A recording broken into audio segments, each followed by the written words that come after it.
Hello అండి. Welcome back to our channel Saketh Velugulety. So, మేమైతే ఇవాళైతే గుడికైతే వెళ్తున్నామండి. చూడండి, వెంకటేశ్వర స్వామి గుడికైతే వెళ్ళాము. మా ఊరు నుంచి అయితే పక్క ఊరి గుడికైతే వెళ్ళామండి. మేమందరం కలిసి అయితే నడిచి అయితే పక్క ఊరి గుడికైతే వెళ్తున్నామండి. సో, మా ఊరు నుంచి పక్క ఊరికైతే 5 కిలోమీటర్స్ వస్తుంది. అంటే లింగారెడ్డిపల్లికండి. సో, అక్కడ ఇవాళ ఏంటి అంటే గుడి కట్టి 41 రోజు అయిన సందర్భంగా ఈ రోజైతే అభిషేకము, భోజనాలు అని చెప్పారు. అందుకని చెప్పి మేము కూడా నడిచి వెళ్దాము అలా అనుకొని అందరం అయితే ప్లాన్ చేసుకున్నాము. సో, ఒక 14 మెంబర్స్ వరకు వెళ్తున్నామండి నడిచి.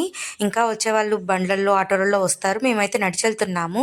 సో, ఆ కొండ మీద కనిపిస్తుందా, ఆ కొండ మీద అయితే శ్రీవారి పాదాలు పెట్టారు అని చెప్పి అక్కడైతే గుడి కట్టారండి, కనిపిస్తుందా. సో, ఇప్పుడైతే మేము ఆ గుడికైతే వెళ్తున్నాము. చూడండి, పైన కొండ మీద అయితే చాలా ప్రశాంతంగా ఉంటుంది. సో, ఈ కొండల్లో నుంచి వెళ్ళాలి. చూడండి, మా వాళ్ళైతే హాయ్ చెప్తున్నారు వెళ్తూ వెళ్తూ. సో, కొండల మధ్యలో అయితే కట్టారండి, చాలా బాగా కట్టారు. చిన్న గుడి అయినా కూడా చాలా బాగా అయితే కట్టారు. ఈ గుడి ఓపెనింగ్ చేసినప్పుడు కూడా వీడియోస్ నేనైతే పెట్టాను. సో, చూడండి, అప్పుడు వీడియోస్ కూడా నేను పోస్ట్ అయితే చేశాను. సో, నిన్న థర్స్డే అండి ఇది. 41 రోజు అయిన సందర్భంగా వెంకటేశ్వర స్వామికి అయితే పూజ చేస్తున్నారు. చాలామంది అయితే వచ్చారండి. సో, ఇక్కడైతే స్వామివారు అయితే పూజ అయితే చేసి అభిషేకాలు అయితే అయిపోయినాయి. లాస్ట్ అయితే పూజ చేస్తూ ఉన్నారు మేము వెళ్ళే లోపల. చూడండి, ఇక్కడ చూడండి, ఆ వెంకటేశ్వర స్వామిని ఎంత చక్కగా అలంకరించున్నారు. 2 కళ్ళు అయితే సరిపోవట్లేదు. సో, పూజ అయితే అయిపోయిందండి. బయట అయితే అందరం అయితే కూర్చో ఉన్నాము. కొంతమంది అయితే కిందకి వెళ్ళిపోయారు భోజనానికి. మేమైతే బయట అయితే కూర్చో ఉన్నాము. ఇక్కడ చూడండి, హోమగుండం కానీ అన్నీ వేశారు. సో, పైన నుంచి చూసే వ్యూ అయితే చాలా బాగుంటుంది. పిల్లలు అయితే ఆడుకుంటున్నారు. హోమగుండం కూడా వేశారు. చూడండి, ఆ వెంకటేశ్వర స్వామిని అయితే చూస్తుంటే గూస్ బంప్స్ వస్తున్నాయి మాకైతేను. చూడండి, అండ్ నెక్స్ట్ వచ్చేసి పైన వ్యూ చూడండి, కొండ మీద నుంచి వ్యూ అయితే చాలా అంటే చాలా బాగుంది.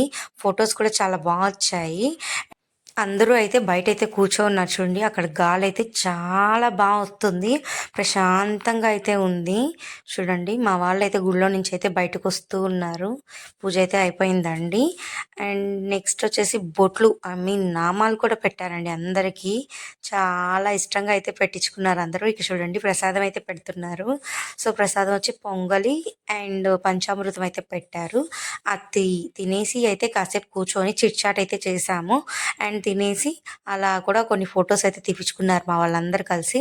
అండ్ నెక్స్ట్ అయితే కొండ మధ్యలో శ్రీవారి పాదం వేసున్నారు. అక్కడికైతే వెళ్ళి అక్కడ కూర్చున్నాము. కొండ మధ్యలో ఉందండి ఇది. చాలా చల్లగా అంటే చాలా చల్లగా ఉండింది అక్కడ. అక్కడ కూడా కూర్చొని కొబ్బరికాయ కొట్టారు కదా మా వాళ్ళందరూ. ఆ కొబ్బరికాయనైతే కొట్టుకొని తిన్నాము. శ్రీవారి చూడండి, మళ్ళీ అయితే మీకోసం యాడ్ చేస్తున్నాను, ఎవరైనా చూడకపోతే చూడండి. సో, లాంగ్ వీడియో ఇది, మొత్తం ఎండ్ వరకు చూడండి, చాలా బాగుంటుంది. ఆ శ్రీవారిని చూస్తుంటే అయితే గూస్ బంప్స్ అయితే వస్తున్నాయి నాకు. చూడండి, ఎంత చక్కగా అలంకరించున్నారో ఆయనని. ఆయన చూడడానికి ఆ కొండ వరకే పోవనవసరం లేదు. మా ఊరి పక్కన అయితే చిన్న గుడి అయితే కట్టారు. ఎంత బాగుందంటే అంత బాగుంది. నెక్స్ట్ అయితే మేమైతే భోజనాలకు వెళ్ళామండి. చూడండి, లంచ్ కూడా పెట్టారు. అండ్ లంచ్లో కూడా చాలా వెరైటీస్ అయితే పెట్టారు. అందరం అయితే కూర్చొని తింటూ ఉన్నాము. కొంతమంది అయితే తినేశారు, మేమైతే తింటూ ఉన్నాము. తినేసి కాసేపు అయితే అలా కూర్చున్నామండి. మార్నింగ్ అయితే మేము నడిచి వచ్చాము కదా, ఆఫ్టర్నూన్ వెళ్ళాలి. 14 మెంబర్స్ వరకు వచ్చాము కదా. సో, ఒక ఆటోలో అయితే పట్టము అని చెప్పేసి బస్ కోసం వెయిట్ చేశాము. బస్ అయితే కాసేపు అయితే లేట్ అయింది, అరగంట లేట్ అయింది.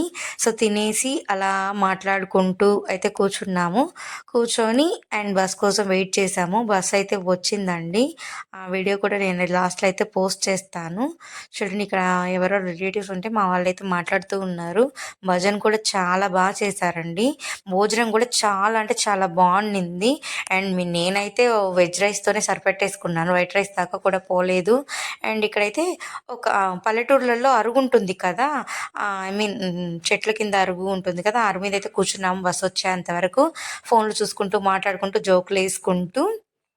సో, నెక్స్ట్ అయితే బస్ అయితే వచ్చేసిందండి. బస్ ఎక్కైతే మా ఊరికైతే వచ్చేసాము.